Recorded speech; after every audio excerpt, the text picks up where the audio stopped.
Matt, I have one last question that you were about to answer, but we got into something else. So you went to the Attitude Era Madison Square Garden shows, which Yes.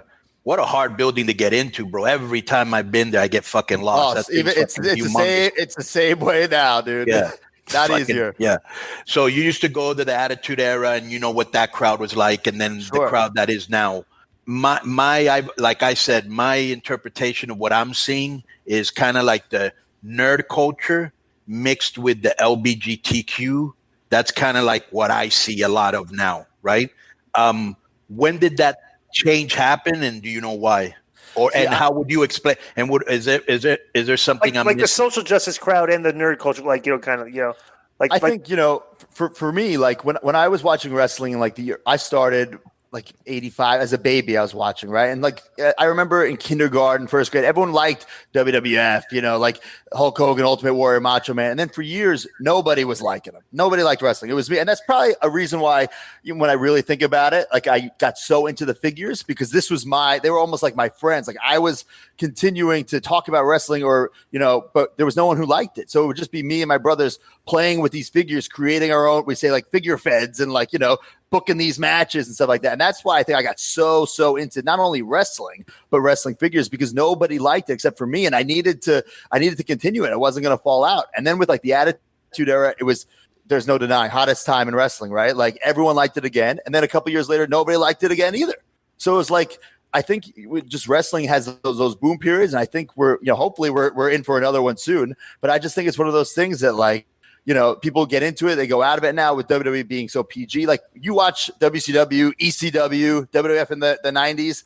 Oh, man, you could never play that stuff on TV now, for so many different reasons. Since it went PG, it lost a lot of that hard crowd that wanted that.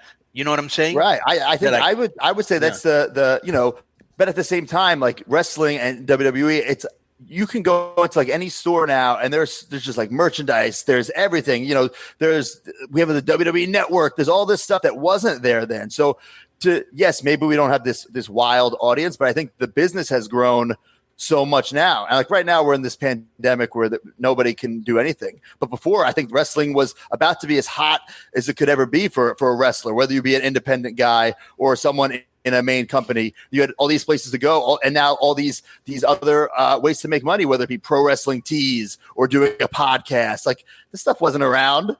Right. The revenue streams. Yeah, the revenue streams. That's what people video gaming, and you watch people play video games. Podcasting. Twitch, right? Too, podcast. Right. None of this was around in like the Attitude Era. Like now, like it's this unbelievable time for a wrestler, and I think as a wrestling fan, because you can. Get on the computer and just get lost, whether it be listening to podcasts, watching a documentary on the WWE Network, watching, there's watching indie matches. It's unbelievable. There's just content everywhere. Let me see this. Ask you a question about WWE because, like, when I watched the show today, the writing of the show, like the characters, the way they're written, it's like we talk about this all the time, like the evolution of it. It's like today the show's written. They talk like the show is like on Nickelodeon, like it should be. Like it's very. Sure. Childish conversation stuff, like Natty will walk up to the Shayna Baszler when she cut the promo on Becky Lynch for being pregnant, and she'll be like, how dare you disrespect the miracle that is motherhood, like these type of thing, like these conversations. Bro, when did you just like have like because you've been there for 12, 13, 14 years maybe? How long you been there? It was about 14 years. 14 years. 14, yeah. Did the writers evolve? The type of writers they use? Could you see that like them gravitating towards like this? Whatever this type of crew they have riding now? See, I was always the guy who, I would get a script and I never had the leverage to really be able to change what I wanted to say. Of course, you can like change some of the wording, but if I did, and sometimes I was like, oh, I would never say this, of course. But for the most part, it's like there's a script, there's a writer, and that's kind of pretty much it. Like, could you go to Vince and get it changed? Yes, you could. But then it's not that easy to just go. There's usually a line of people trying to get in and get things changed or get things approved. Right. It's crazy back there. It's not relaxed. The show sometimes is changing while the show's going on. Right. And that's just live. But here's the question, though. Here's the question, though. I'm talking about the way they're writing the show these days. There's not a lot of like we talked about the culture, like the social justice. Nobody's really cutting people down. Nobody's really saying really bad things about people. Like and the conversations to today that seems like it's great. They were kind of like the type of conversations you see wrestlers that like I would never say this, but today they seem like there's things that like cartoon characters would say, like the type of writers. Are the writers like all? And I have this theory because I don't know. Are all these writers like comic book marks and stuff? Everything like are they like all nerdy, or is there like some cool people back there that are writing this stuff? But that's just the way they write. There's definitely some cool people back there. I think all different types of people back there. But I think at the end of the day, it's one man's show. Right. You know? So whether you have the greatest idea, if someone wants to do it or not, is what it comes down to. You know. Yeah. So like even if let's say I think I have the greatest idea and I pitch it to Vince. And it doesn't happen because it's not my show. I'm not the owner of WWE. Right. And so sometimes it's like, I say it like this sometimes, like we have this producer for our podcast. He thinks he has this great fucking idea. And maybe it is, but it's my podcast and I don't want to do it. Right. But thinking of that on like a way bigger scale. Right. So, and I think now there's so many like advertisers and, there's so many like partnerships with Mattel or, WWE. They do stuff with Nickelodeon. You mentioned Nickelodeon. They have their guys go on Nickelodeon shows. Oh, did it really? Oh, yeah. I don't know what the partnership is exactly. Bro, they're a behemoth because the other day I was reading because I'm gonna bring out a YouTube channel, right? And so I was watching like how like when you go to 100,000, they send you that little silver thing. Yes. Okay. So I was reading like all the things and like there was one that was like a diamond that was like 10 million and like only 4 companies in the world have hit 10 million views and WWE is one of them on YouTube. Right. It's ridiculous, their reach. Yeah. So I think it's hard to argue that like, yes, are the crowds as rowdy? No, but you cannot like. I don't think you just put a great example out there. I think you can't argue that they're not just WWE, but wrestling right now. It's booming and it's thriving. I think it just might not seem that way because of like the quote unquote ratings and the way people consume TV and stuff like that. Because now why do you need to watch Raw or any other wrestling program? You just go on your Twitter and you get a video every 30 seconds. Right. This is what it comes. And I believe, Matt, that's how most people consume the product because there's too much of it. There's too much. And not only that, 3 hours, let's face it, Raw's not a good show.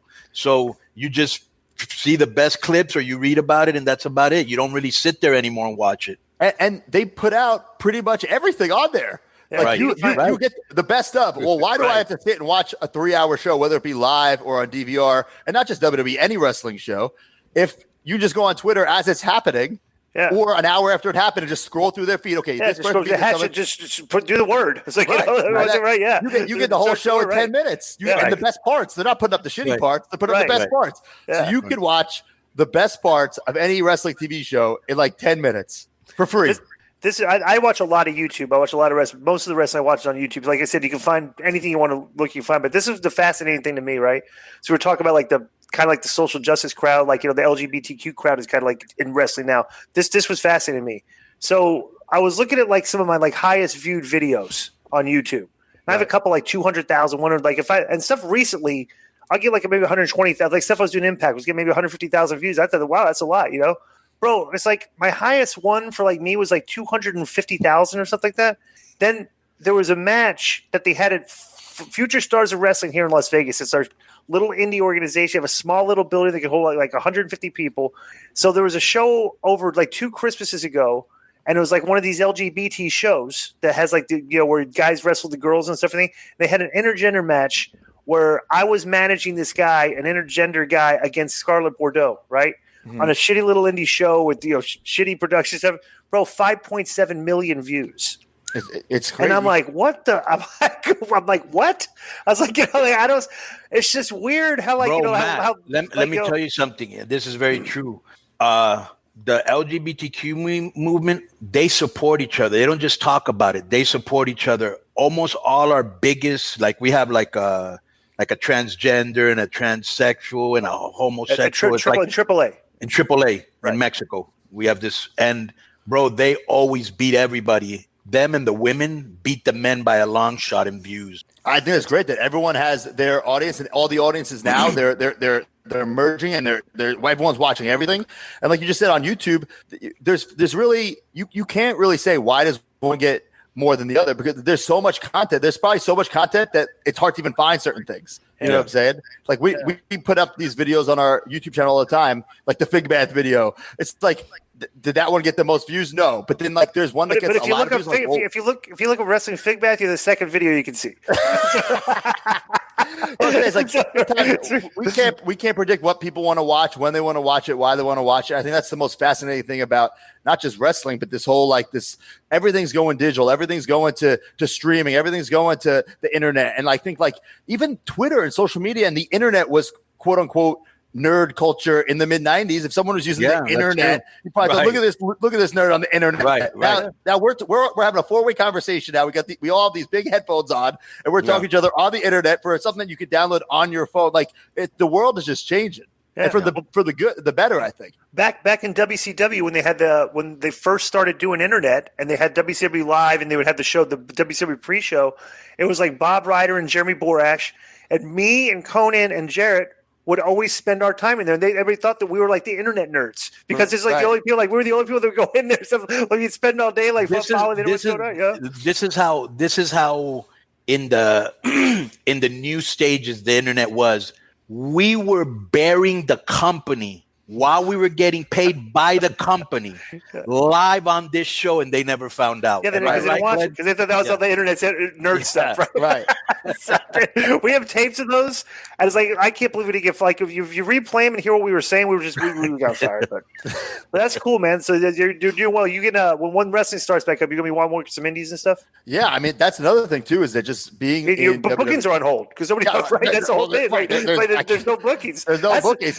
But that's that's good though because like for you. Because now all you guys you got like go from WWE are now the hot guys off TV. So like when it comes back, all the promoters are going to want the fresh guys now. You know, so you're in a good spot for finding bookings. You know, and I'm just like I was with WWE for so long that I'm just excited to go out there and do other things. Like I did indies for like 3 years before, but it was like working once or twice a month. Come on, was I ever? Nobody paid me more than $10. I wasn't getting flights. Paid your dues. I was.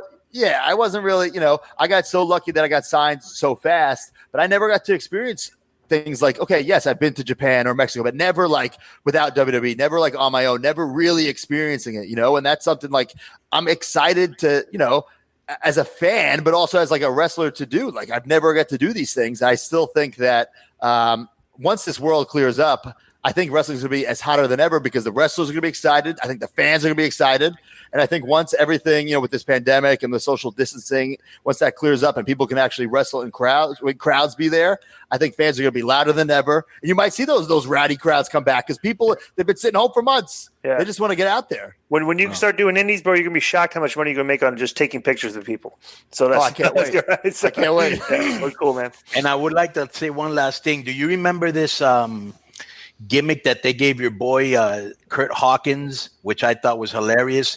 Remember the thing where they were giving him like these like really whack lines, and one of them in particular, which I remember, was he says, "Yeah, when Kurt Hawkins goes to the checkout counter, he doesn't check out the items check him out." Yeah, yeah, they gave him all those weird facts, and again, Kurt Hawkins. How are you supposed to get over with shit like that? Yeah, but I mean, he's someone who all of a sudden he's losing every match, and then some dirt sheet puts out like complaining and bitching about it. It's like, holy shit, let's do something out of this. And like would quote unquote politic to not win matches. If he was supposed to win, no. This is going somewhere. Let's keep doing this. I think, so many people listen. Would I want to be the WWE champion, be undefeated for the entire rest of the existence? Of course, but that's not the business, right?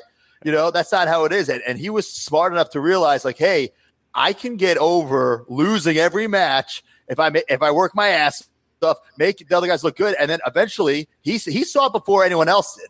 He saw like, I'm going to get sympathy eventually. And people who don't give a shit about me, whether it be on TV or in bumblefuck, state, city, they might not know who I am, but they know I'm the guy who always loses. And they might see me win tonight. And he was smart enough to realize like, hey, let's just keep this going. Let's keep this going. And then when he eventually won, it was a big deal. Well, bro, please let people know where they can find you, all your social medias, your YouTube show, everything. Oh, thanks. So all the Zack Ryder stuff is dead. So find me on Instagram and Twitter at the Matt Cardona and at Major WF Pod to download the Major Wrestling Fever podcast every Friday, and on YouTube, youtube.com/Major WF Pod. And maybe Konnan and Disco come over one giant fig bath. My bath isn't big enough. We can use the pool. Yeah, the pool, right? Yeah. We'll make it work. I'll bring some strippers from the club I work at too. You were at John Morrison's wedding, right? Yes, I was. Yeah. All right. I was super fucked up. But anyways, I just want to say it's been a pleasure to have you on the show, man. And really, from the bottom of our hearts, we hope we always are for the boys monetizing. Because, you know, when you're in a big company, you know what I'm saying? You're just, It's almost like you're in a fucking concentration camp. Now you can go out, have fun, make your own decisions, and do it on your own terms, bro. And much success in everything that you do. Thanks, guys. I appreciate it. And yeah, I'm all about the hustle and the fig baths. Awesome. All right. I'll keep you posted. All right. Appreciate the time, man. Thank you, Matt. See you guys. Later. Take care, man. See ya.